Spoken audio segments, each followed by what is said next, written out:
Has a lead ever ghosted you after a great conversation? You followed up, you waited, and then nothing. Look, you're not alone. It's happened to me too. But what I've learned is that it's often what we do or don't do that causes this disconnect. So, in this episode, I'm going to break down what's really happening here when clients disappear and how to fix it. Are you tired of feeling like you're doing all the things as a real estate agent but still not seeing consistent results? Well, that ends right now. Welcome to the Profitable Real Estate Agent, the show for agents who are ready to stop winging it and start building a profitable and sustainable business. This season, we're going to cut through the noise and focus on exactly what it takes to make $100K as a real estate agent. Without the guesswork, without the overwhelm, and without wasting time on things that don't move the needle in your business. I'm pulling back the curtain on the exact framework that took me from my first 100K to 500K to building a 7-figure business. So if you haven't hit 100K yet or you struggle with inconsistency, don't worry, I've got you covered. It's time to take action. Let's get to work. When a client ghosts you, it doesn't always mean they weren't serious or that they picked another agent. And yes, this can and does happen, but oftentimes it's because we missed something. Our follow-up was too vague. We didn't create a clear next step. No real reason for them to respond back to us. So instead of guessing what went wrong, it's time to look at what's actually missing and how you can fix this moving forward. So in this episode, I'm going to walk you through why clients disappear in the first place, the silent mistakes that you're making that lead to this ghosting, and how to build a simple follow-up system so you can close more homes without chasing or sounding salesy. So let's go ahead and dive in. So here's the scenario I want you to picture. You meet someone at an open house, or maybe you're chatting in your DMs, and your next message a few days later just says, "Hey, checking in." Does that sound familiar? And I'm going to be honest, this used to be me too. But the question you need to ask yourself is, did my last message move the conversation forward, or did it leave things open-ended? Because most agents were never taught how to guide the follow-up. And that's exactly where the deal and relationships start to fall apart. So go ahead and grab your pen and paper, if you're not driving, of course, because I'm going to walk you through the 3 common mistakes and how this could change the way you approach every follow-up conversation from here on out. All right, mistake number 1. Let's go back to the scenario I just mentioned. You send that follow-up message, "Hey, just checking in," or you might say something like, "Let me know if you're still interested." This kind of messaging is too vague and it doesn't give the lead a reason to reply back to you. And when people don't know what to say, they usually say nothing. So next time you have a follow-up message to send, here's what I want you to do instead. Make sure you're leading that follow-up with value and give them something specific to respond to. So here are some examples. Maybe you met a buyer at an open house and they mentioned a neighborhood that they were interested in. You can message them and say, "Hey, you know what? I found a few listings in the neighborhood you mentioned. I would love to send these to you. I just want to make sure I've got the best email address for you." Or let's say you met someone and they weren't ready to sell yet. You could say, "I'd love to walk you through the steps so you're clear on the process and comfortable with me, so when you are ready, you know exactly what to do next. And I promise I'll only take 10 minutes, but I would be honored to be part of this journey with you." When your follow-up is clear and intentional, you are able to guide them into a relationship so they feel supported and heard. Hey, a real quick pause before we go deeper. If you're listening right now and thinking, "I want a clear plan to finally reach 100K, then check out my signature program. It's my step-by-step framework for real estate agents who are ready to stop winging it and start building real results. Inside, you're going to learn the exact fundamentals to build the foundation to hitting 100K. We're going to cover everything from mastering your buyer and seller consultations to building your database and delivering a 5-star client experience and everything in between. You're going to get access to my scripts, templates, and checklists. Plus, we're going to have coaching, accountability, and support so you never feel alone. Click on the link in the show notes now to join the roadmap to 100K. All right, let's take you back to the episode. All right, mistake number 2. You're leaving the next step unclear. So if your last message ended with something like, "Let me know," or "Reach out when you're ready," you've left the door wide open here. And now, guess what? You're stuck waiting for them. You have no real timeline and you're not in control of the conversation. So instead of leaving a message like this, here's what I want you to do instead. Always set that next check-in point. Give them a specific time frame that you're going to be following up with them.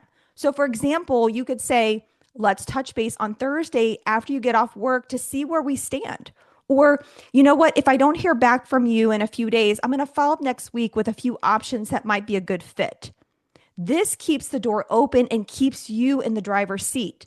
So when you set that next step, you're showing up for them and they know they can count on you. This builds trust. But here's what I'm going to say about this. If you say you're going to call them on Thursday, what do you need to do? You have to call them, because if you don't, they're already in their brain saying, I can't rely on this person. So when I am ready to buy or sell, they said they were going to follow up and they didn't. So make sure if you say something, you actually follow through on it. This is so huge. And this is why I think a lot of our leads ghost us. Here's mistake number 3. And I hear this all the time in this industry. And you give up way too soon. Following up once, twice, 3 times, 4 times is not enough. Even if you don't hear back, you assume in your mind that they've ghosted you. But look, people only care about themselves at the end of the day, right? They're busy, they're leading their own lives, and they get distracted with things that's happening in their world. And it doesn't mean that they're not serious or interested.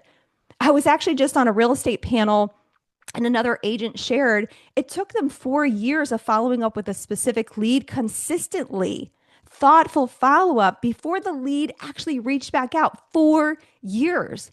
And guess what? That client ended up buying something with them and became a major referral source in her business. Now, I have had so many stories just like this over the last few decades.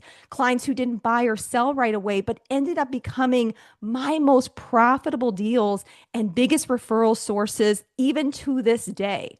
All because I decided to stay in touch even when I felt ghosted, because I brought care, consistency, and value to every single message that I left. Look, my clients become part of our family and they know it and they feel it. And this is one of the big reasons that we've had the honor of serving over 1,000 clients and closing $380 million in real estate. Because when you follow up with intention, when you show up even when it's quiet, you stay top of mind. And when they're ready, there is no question about who they're calling because you didn't disappear. Before we wrap up today's episode, I want to give you 3 simple steps straight from my 7-figure database system. And this is what I teach inside my Roadmap to 100K program.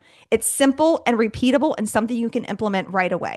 Step 1, grab all your leads, the ones at the bottom of your purse, in your wallet folded up on a napkin, in the bottom of that depth of your car, where everything seems to get lost.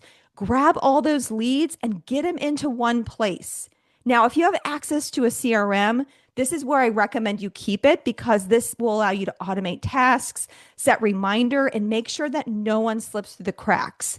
Now, if your brokerage doesn't offer CRM and you're limited on funds, put everybody in a Google Sheet for now, because here's the key. You have to use this every single day. The next thing I want you to do is you're going to tag your leads. This allows you to help you quickly see who's in your pipeline and where they're at in their journey. And when you know where they are, follow-up will become so much easier.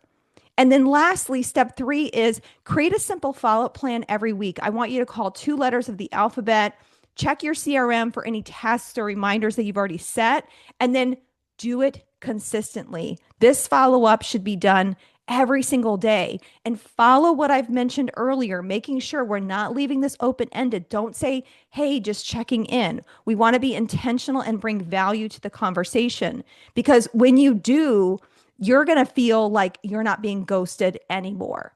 Start with these 3 steps, and this is going to help you stop guessing and start building a follow-up system you can actually stick to. And when you do that, remember, you're going to stay top of mind and become the agent that they trust when they're ready to buy or sell.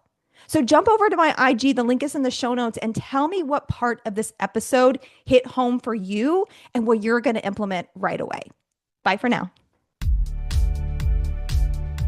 Success as a real estate agent comes down to a decision to show up, take action, and stay committed. So don't just listen. Apply what you learned today and put it into motion.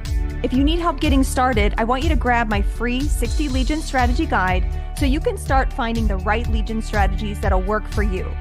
And if you're a motivated, ambitious agent who's ready to hit six figures, join my Roadmap to 100K program. You'll find both links in the show notes.